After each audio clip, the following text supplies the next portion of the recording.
Il y a un certain stade de la mélomanie qui exige une créativité. Je me souviens que j'écrivais ça dans un devoir de philo quand j'avais 15-16 ans. La culture doit déboucher sur la création. Alors cette culture, elle correspond effectivement à la jeunesse. Quand on est jeune, il faut se cultiver. Mais comme le mot culture l'entend, on juge l'arbre à ses fruits. Donc à un moment donné, il faut qu'il y ait une récolte. Et cette récolte ne consiste pas à récupérer des choses qui ont déjà été produites, évidemment. Toute récolte implique une nouveauté, un nouvel apport. Et par conséquent, le fait d'accepter, d'écouter des musiques qui ne nous appartiennent pas, qui ne sont pas notre création, notre émanation, notre sécrétion, fait problème. Et si ça ne fait pas problème, c'est un problème. Et les femmes, notamment, j'en parlais l'autre jour avec un maître du Reiki, Bras Cassé, qui me parlait des femmes qui ont une capacité de supporter des corps étrangers, notamment quand elles sont enceintes. Mais c'est à la fois une force et une faiblesse. Parce que ça veut dire qu'elles sont dans l'aliénation chronique, quelque part. Et à un moment donné,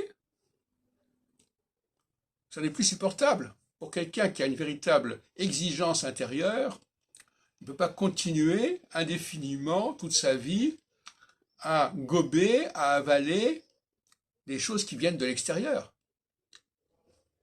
Il faut qu'il produise lui-même quelque chose. Et qu'il cesse même, quelque part, d'être à l'écoute de ce qui vient de l'extérieur.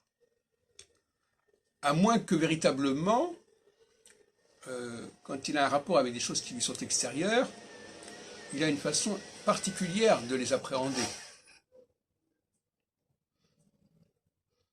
Par exemple,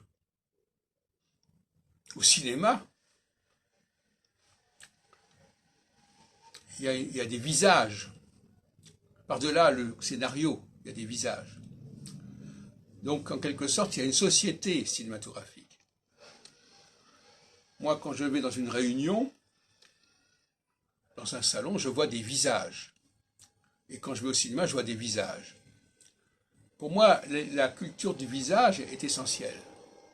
Et là, en revanche, le visage extérieur, ça va de soi. On ne va pas constamment se regarder soi-même.